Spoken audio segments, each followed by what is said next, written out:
What's ever? Okay, hold up. 1, 2.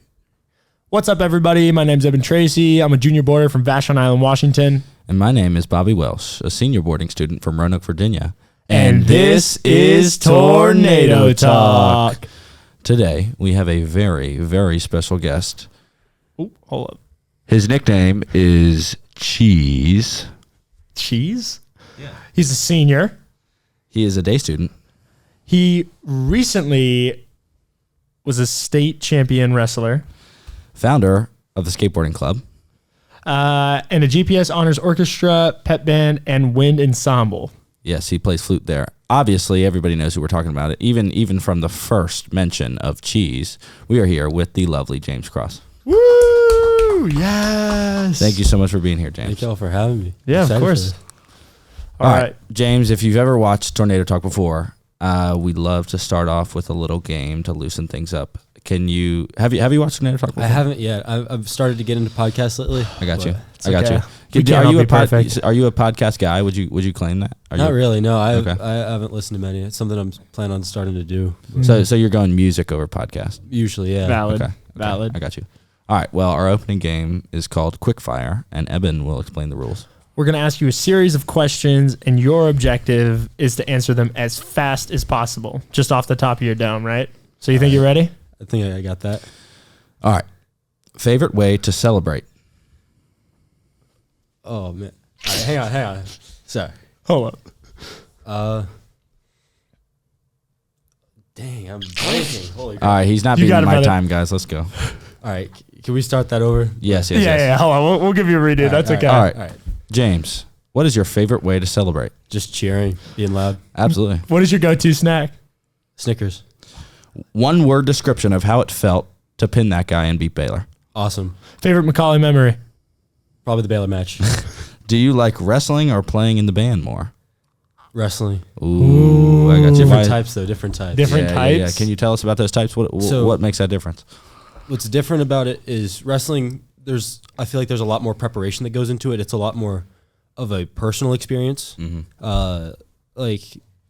The main thing that everybody says about wrestling is it's you alone at duel. Yeah. Like, it's a team sport, but for those 6 minutes or however long your match lasts, it's only you. Like, if you win, everybody thinks it's you. If you lose, everybody thinks it's you. Whereas band, it's a lot more forgiving, I'd say. Like, obviously you can tell when there's a mistake, but you can kind of hide behind people. And then also just like, I've never really had kind of the same anxiousness or worry with band. It's kind of just, I go there, I have a great time. And in that way I enjoy band more, but in the sense of like reward and accomplishment, I'd say wrestling kind of triumphs there. Yeah. That's tough. I mean, it seems like you guys get a lot of stress then if it's like you kind of sell a little bit, which I'm sure never happens because you're cracked at wrestling. But I'm sure that can be really stressful, right, with all that pressure. How do you deal with it? So the main thing that I found in the past, I really only started to get over my nerves like junior and senior year, mainly this past year. And the main way is kind of, one, I trust in my preparation. I know I would go in there at least 8 hours a week. If we have a tournament on Friday, usually 10 hours a week at least, plus weights and all that. And then probably the bigger one for me is faith. Before every match, I pray. That allows me to kind of have that confidence. Like, if God is on my side, what can really happen? Like, how bad can things really go? Yeah. Yeah. Now, moving towards getting to know you, of course, wrestling's a big part of your life.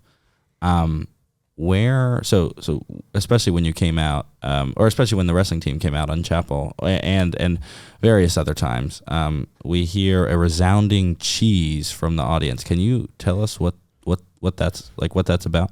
All right. So in 6th grade through 8th grade, I did throwing with Coach Reno and Coach Tolar. And I think probably like the first couple of weeks of 6th grade, at the shot ring with Coach Reno, I was wearing a blue and neon orange dry fit t-shirt. Classic. If you haven't been to most of the throwing practices, it's at least in middle school, it's a lot of like kind of talking with the coaches while you wait your turn to throw. And he goes, "Hey James, come over here," something like that. Started a conversation, and he said, "Your shirt reminds me of the Kraft mac and cheese logo." And so from that point forward, he started calling me on cheese. And Coach Tolar picked up on it, and it kind of grew, and then I'd say probably this year is the year that the most people have started to call me it. But Yeah. Cheese.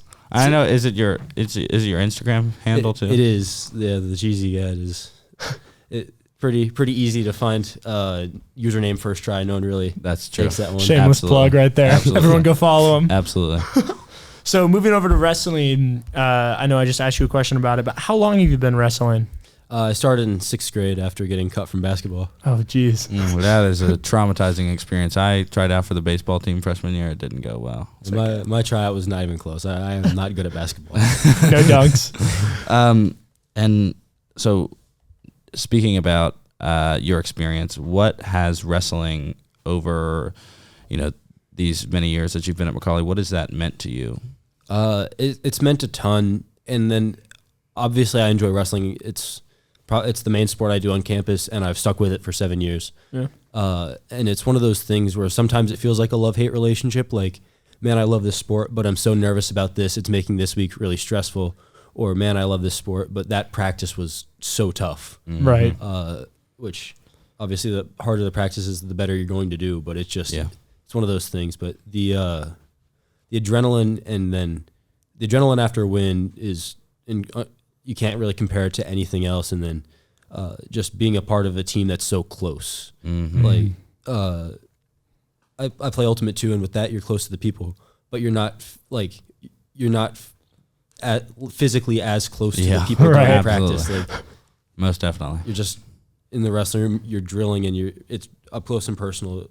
Like, you're gonna, like, there have been days, my partner this year is was Javon for the most part, and there'd be days when we'd almost get into fights at practice. Yeah, we heard a story from him, that. actually. You should listen to Javon's episode. He shed a little bit of light onto that. He did. That was funny. And you like thanked him. You were like, "Hey man, thanks for pushing me so hard." And it never registered for him, right? Right. It's kind of an amazing and beautiful thing. Real quick, personal question: do you consider ultimate frisbee to be like a sport, or is it kind of like let's be honest? All love to all the ultimate frisbee guys out there. It is most definitely a sport. It's obviously different from wrestling, like in the physical capacity. Like, it's much more like legs and conditioning oriented, and less so strength based. But it's most definitely a sport. Like, if you've played it, it can be. You know how tiring it can be. Absolutely. I play defense, and sometimes I'll try and run deep on offense. So a lot of the time it'll be like full field sprints. Coast to coast. Yeah. Totally. That's terrible. So we talked to Javon, and he shed a little bit of light onto how it felt to beat Baylor. But being out on the mat's a little bit different. Can you tell us about what you saw and what you felt after pinning that guy? So what I felt after pinning that guy, so it kind of went from like, or do you care if I start like before the match and all that? Yeah, dude, do it. Start when you were born. So, Ramble on, baby. so leading up to, like, as the match progressed, right? Each person goes out there, each person has their match. There's the scoreboard, major, like, big scoreboard right above the mat, which was pretty cool.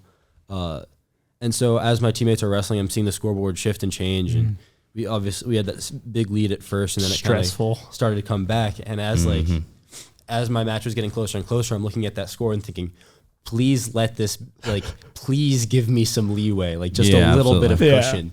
And as it's getting closer to my match, I'm like, oh no, it's coming down to it, right? And so I go out. I don't check it right before I go out, but I know it's close. I'm like, all right, it's kind of do or die. I gotta win this match. And so that made me really anxious, really nervous. Which caused me to not wrestle to the best I could have at the start of the match, as y'all saw. But you did great. Don't worry. But like midway through the match, I wouldn't say I'm I'm kind of used to being down like at the start of the match or being midway through the match, and I know there's always that chance to kind of reverse things to bring it back. So I was still in it and still focused mentally, but I was getting a little bit nervous through that. So when we kind of had that scramble and I came out on top and had him on his back, I kind of like, it was kind of that like light bulb moment, like this is my chance, it, right? And so that happened, and standing up after that, I was so through. Like after the ref smacked the mat, it's kind of the cliche of time slowed down a little bit, but like I heard the cheers, I got the adrenaline rush. That was pretty cool. And then I heard cheers. I looked over at the sideline. I saw everybody moving around. I had to just there was almost a second where I didn't think it was real. And even still, it doesn't feel entirely real. You looked like shell shocked in the videos. You're just like staring and looking up at the scoreboard. You're like, where am I? Because wrestling is also one of those sports where obviously wrestling is it's a popular sport, but compared to football, it's not nearly that same degree of involvement from fans all the time. So noise, that degree of noise, and it was an indoor gym, was shocking. It was it was shocking, but in the best way possible. And then kind of coming off the mat, I think I ran and jumped into someone's arms. I think it was Javon, but I was almost unable to process kind of that rush of emotion. Yeah. Just everything coming at you at once, right? And then, and then everybody came down from the stands, and it was I think I almost passed out a good 5 or 6 times. Got lightheaded a couple times, but it was a good Trooper. time. Powered through. Man, that's so awesome. Yeah. That'd be crazy. I couldn't imagine just everything going deaf, right? It's so loud. Everyone's cheering, and you're just I did it, Right. Because during the match, you can obviously hear your coaches. You can hear people in the stands, kind of. Mainly so when there's a break in and you're choosing top or bottom, or there's someone's injured or something like that. But for the most part, your brain just kind of tunes things out, especially after the fact. Yeah, you get tunnel vision, right? Right. That's so cool. That's such an interesting thing that I think is really neat about wrestling, right? Where it's in the moment you're just so locked in on that one thing. You're hyper focused. Everything else is unimportant, right? And you're just there in time. So do you find that beautiful? Do you find that paralyzing? Do you find that it inhibits your skill to not be able to hear your coaches, or do you get in the zone? Has that changed for you since you've begun wrestling? It's 50-50, right? So you can hear your coaches and you kind of dial in on that during the match, and sometimes you'll get in a position where the action is slow, but it's still an intense position, and so you can physically look back at your coaches. But the other part of that, and so obviously my coaches are a huge help during the match, and then but the other half of that is because of 7 years of wrestling, right? You kind of just get it, you get into the habits of certain positions. That's the point of drilling things over and over in the room. The point where it's just kind of you feel something happen this way, so you respond muscle this. memory. Muscle memory. Yeah, exactly. That's the word. It's programmed into you. Right. So moving on a little bit to kind of band. So flute. You play the flute. How long have you been playing the flute exactly? 6-7 years. I started second semester of 6th grade. So just like when you started right wrestling, right after getting cut from the basketball team, had to turn to the flute. Sure, that was strategic, right, to get all the girls. Why did you start playing the flute? I remember we had instrument. So we have, the way band works is the first day, if it's your first time in band, you'll try out instruments. You'll go through trumpet, flute. Some people will try percussion, tuba, all the instruments. I would have been in percussion, 100%. Dude, percussion's fun though. It's just banging around on things, right? Yeah.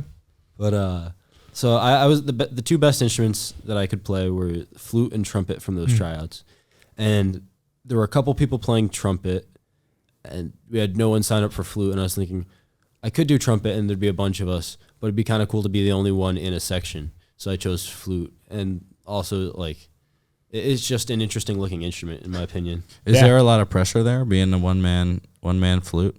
There's it depends on how you look at it. There's a little bit of pressure. You obviously have to know your part super well. Yeah. But as long as you kind of practice and you can play the thing, then it becomes it becomes fun. Absolutely. So we know that you're a part of band at the football games, and is it wind ensemble? Am I saying that right? Wind ensemble is, and then wind ensemble is typically the concert band one, you play in the chapel. Or you go to somewhere to play. Candlelight, right? Yeah, Candlelight. And those of you who don't know what Candlelight is, that's a little performance we throw right around Christmas. So show out. Continue. Pop out. Yep. And then pep band is the one for football. Mm-hmm. So can you tell us a little bit about what the different dynamics are within those groups, right? If one of them is much more professional, or if one of them is more family oriented, having a good time. Could you tell us a little bit about that? Yeah. So it's the same people for the most part in both groups. pep band isn't a requirement from wind ensemble, but most people come from wind ensemble. And so obviously wind ensemble is the more professional one. We wear tuxedos for candlelight. Tough. We have Let's go. We have performances throughout the year. We have one this coming Friday, I believe. Nice. Oh, really? Or Where not is this it? Friday, no, not this Friday. Next Friday in the chapel. Okay. It's at like 6 or something like Be that. here. Sweet. But Sweet. But yeah, that's the more professional one. The pieces tend to be longer. They tend to like they're trying to more evoke like thoughtful emotion versus just kind of like cheering. Absolutely. And then pep band is just having fun. Like Yeah. obviously there's still work and you still have to be disciplined with playing the instrument. But it's a lot more like tunes that people know, like Sweet Caroline and Repio City is the really fun one to play. Yeah. But yeah, it's pep band is a lot more like have a good time with these people, and then both you learn, you know the people like family by the end of it. Right. Pep band is, I'm going to come back for the next couple of years hopefully and just kind of sit in on a couple games. Really? Yeah, Mr. Alverson it's usually just kind of the first 2 years that people graduate that they tend to come back, but you can kind of just come back, pick up your instrument and join in and play some of the stands tunes. That's super so cool. I did not know that. That's super cool. Have you seen anyone this year that have come back? A couple people came back. A lot of the seniors from last year. Wow, dude. I did not know that. That is It's so so cool. interesting. It's a pretty cool thing, and it kind of emphasizes that point that everybody kind of It's sees like everybody family, else. right? Yeah, it's like coming back and seeing your siblings from college. That's beautiful, dude. So I know that that's like the pep band's kind of like a more active approach to being a fan and as a spiritual and starting chants and various things. How do you approach that improv? Because you guys obviously participate in the cheers that occur, but the cheers that occur are often just on a whim. Is that difficult? So for the wins, it's less so improv. A lot of the times when cheer does stuff, it'll be more the drum line getting involved, like the percussionists in pep band, and so they kind of have to be on their toes most of the time, but they do a really good job about that. Yeah, absolutely. And then they actually have the percussionists actually have a little bit more a couple more rehearsals than the winds do. I think they practice a couple times in the mornings every now and again. But for the most part, it's Mr. Alverson and the drum major who pick what songs we're gonna play. We'll play some songs for defense, some for offense, and then on kickoff we just try to make as much noise as possible with our instruments. Per usual. Yeah, that's really sweet. So you started a little thing called Skateboarding Club, right? Yeah, skateboarding club, skate club. Skate Club. When did you first get into skateboarding? When did you first start? So when I was pretty little, I asked for my parents for a skateboard for Christmas. Took a little bit of convincing, but How many times did you fall? I was actually kind of good at just riding it right off the bat. I didn't fall a ton, Really? but so every year for Christmas, my family goes to New Jersey. So I learned how to skate up there. There was a small hill. I came back to Chattanooga, and my neighborhood, it's full of massive hills. Like if I tried to skate them at the point where I was, You died. yeah. And so I just assumed there's nowhere really good to ride it around here. So I just kind of set it down. And then COVID happened my 8th grade year, and I was just really bored all the time. My family would go on walks every now and again, and I thought so we started going more outdoors oriented. And when I wasn't outdoors, I was on TikTok and social media a lot. And I think somehow I wound up winding up on skateboarding page. And I was like, I think I still have that in my garage. I'm just going to go down to a basketball court and try and push around, maybe learn a couple of tricks. And so I did that. I think I finally learned how to ollie. And then I started in a group chat. I started talking to Sig about it. I think he posted a clip of him skating. I was like, hey, I do that too. And so we wound up skating together, and then we just kind of progressed from there. Right. Man, that's so cool. Do you still skate together? Oh yeah. It's hard. He's usually a soccer guy. This year he's playing ultimate, and then I'm a wrestler. So winter and spring, and they kind of miss each other. But during fall, we try to skate as much as possible. Y'all shred the gnar. Yeah. You said you go up to New Jersey very often. Why is that? That's so my grandparents and most of my mom's side of my family are in New Jersey and New York. Okay. So where are you from? I was born in Chattanooga, and then I live in Hickson. Okay. So moving back to skateboarding, what is your favorite trick and your coolest trick? I want to hear both, right? What's your favorite trick that you can do, and then what's, in your opinion, the coolest trick that you can do? All right. to a non-skateboarder? Because I know Yeah. that. What about Dark slide. Do it for a non-skateboarder and do it for a real skateboarder. Real skater, bro. So flat ground, right? That's where you don't have any obstacles. Mm-hmm. Probably the most impressive trick I have is a 3 shove, which is you just pop the board and it rotates around itself, and you land on it in the same orientation that it started with, and you kind of roll away. Funnily enough, I've only landed a heel flip a couple times, and I have yet to actually land a kick flip. Which Really? Yeah, Dude, heel flips are so much more, in my opinion, for me, so much more challenging than kick flips. That's I don't know why. I was like, the kick flip started off easier, and then heel flips, I just wound up landing a couple of them. I think I remember playing a game of skate against you, and you cracked out a heel flip, and I was like, dude, I'm so toast, bro. I'm so done. It's game over. He took it easy on us, so. Were you crazy at like tech decking growing up? Dude, like I'm with you, I was crazy at tech decking. That was the stuff back then. I started that after I started skateboarding, but it's another one of my hobbies that I enjoy. Yeah, did you go to the tech deck convention last year with P. Lawson? I went with Patch to that. How was it? It's pretty fun. I'd gone to 1 or 2 of them beforehand. Like I got a couple friends in that community, and then I know the guy who runs them, and he just kind of posts on his Instagram every now and again, and I'll go if I can. Like That's cool. There was one last Saturday, I think, but I was coming back from wrestling, so I missed that one. But seems like such a chill environment. Just go hang out. Yeah, everybody's super chill. Sometimes they'll have like giveaways or like contests or stuff, but it's just kind of cool. It's kind of cool to meet people with the same hobbies and just hang out. Yeah, just chat. So we, often see you come up in the chapel and announce stuff about Skateboarding Club. Where are you at with that? It's been on the back burner for me personally for the last little bit with wrestling. Wrestling is kind of all encompassing. I'm sure. Season, but Seems like it. The 2 goals I have for the spring, I don't know. I think 1 or 3 goals that I have. One is way more likely than the other 2 to get done, but I think I can try and get the other 2 done. First is I want to take a trip to like Huntsville. They got a really nice Birmingham. Sorry, Okay. Both got really nice skate parks. I've been to Birmingham though. They've got like fully concrete park and it's shaded underneath a bridge. Oh, cool. It's got like Olympic skate bowls, and it's super Wow. nice. Dang. I'd like to try and get a Macaulay trip going there. That'd be sweet. Absolutely. It'd be pretty fun. And then the other 2 that I want to try and get going.